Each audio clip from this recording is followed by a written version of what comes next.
For the first time in history, a woman has become a candidate for the office of president of one of the major political parties.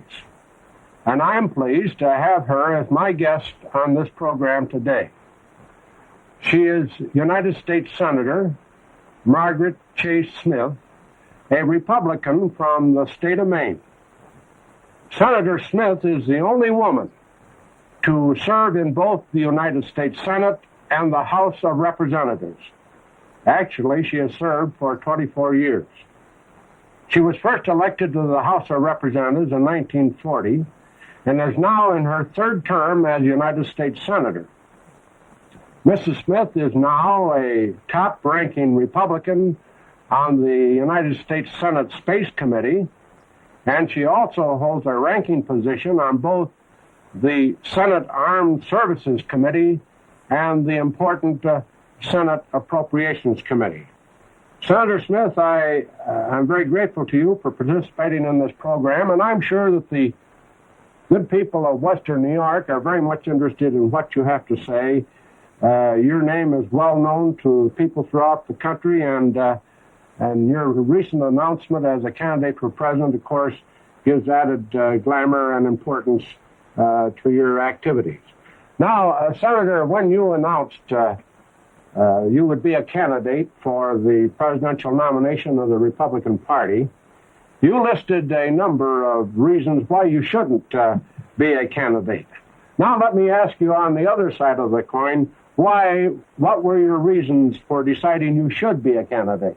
Well, that's good, putting it in the positive. For a year, I have been having letters from over the country asking me to think seriously about becoming a candidate for the presidency. I was highly complimented, not very serious about it. But when the letters looked like they were sincere, I did give it some thought. I looked over my own calendar, but I found that, of course, I don't have any time, I don't have any money, and I don't have any organization. But I do have what I consider one of the fine records in Congress. I seem conceited, but I'm not. I'm very proud of my record. And I think that 23 years of service to the people and legislatively are worthy of consideration, and I'd like to be president. Thank you. Well, now, perhaps at this point, in view of your recent announcement, may I ask what kind of a reception has your announcement received?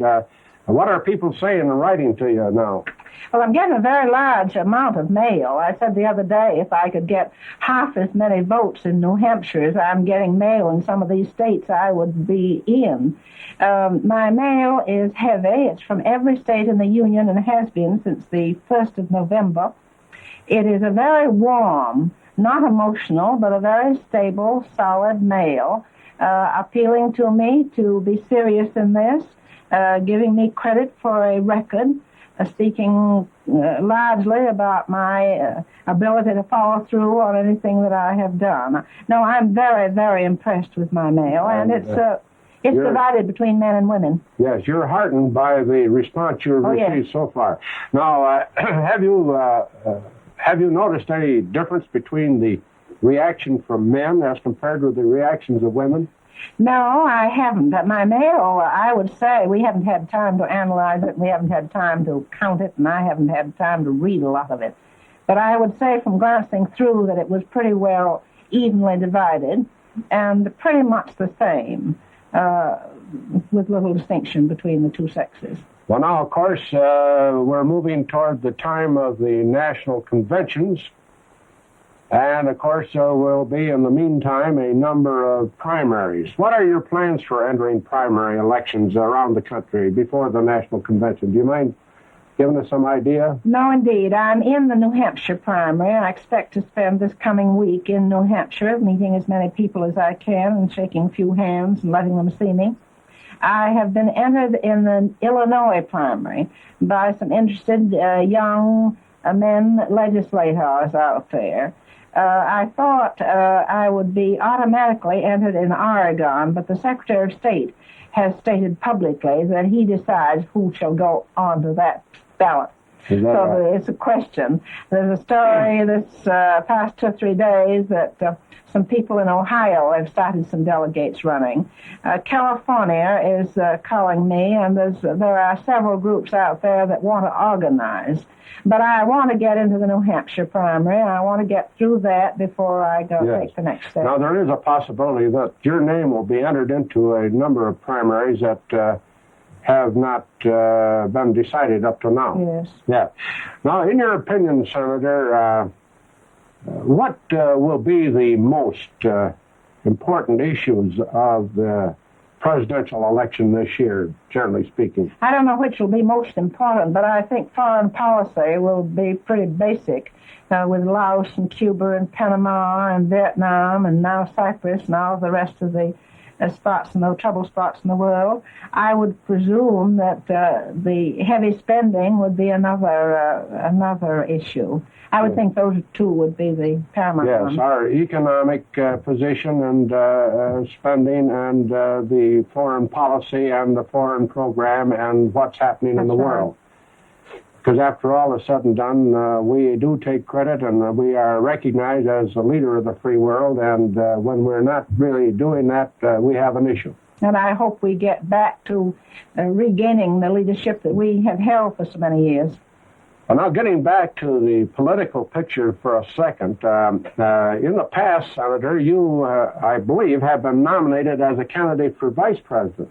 I've never been nominated. My name was talked about a good deal out in the 1952. Right. Claire Luce, the former congressman with whom we served, you may remember, was going to nominate me. But that was the time that General Eisenhower decided that it should be limited to one candidate, the one vice presidential candidate. Well, I recall that your name was in the picture as a vice presidential candidate.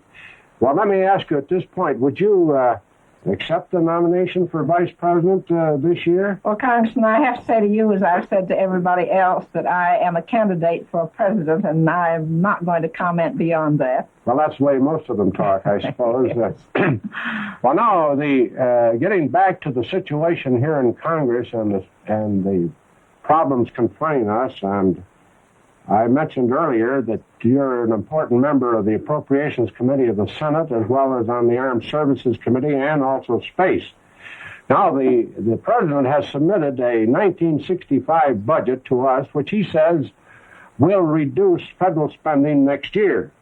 Now, as a member of the Appropriations Committee, do you think that this will be achieved by the new budget? Well, I haven't had time to study it. We're only commencing our posture hearings and we're having combined hearings, appropriations. I understand. But we've got to also go along with the times and realize that our national security is going to depend on missiles or rocket ships or whatever they call them. Yeah. Now, as a ranking Republican on the Senate Space Committee, do you think that we should have a woman in our space flight program, that is a woman astronaut, like the Russians do? Well, Congressman, you know, I think of women as people, and I think if the women have the qualifications to go into space and the same qualifications that the men have, I can see no reason why they should not be chosen. No, I don't either, and probably we will have sooner or later. One last quick question. You have compiled an amazing record of attendance.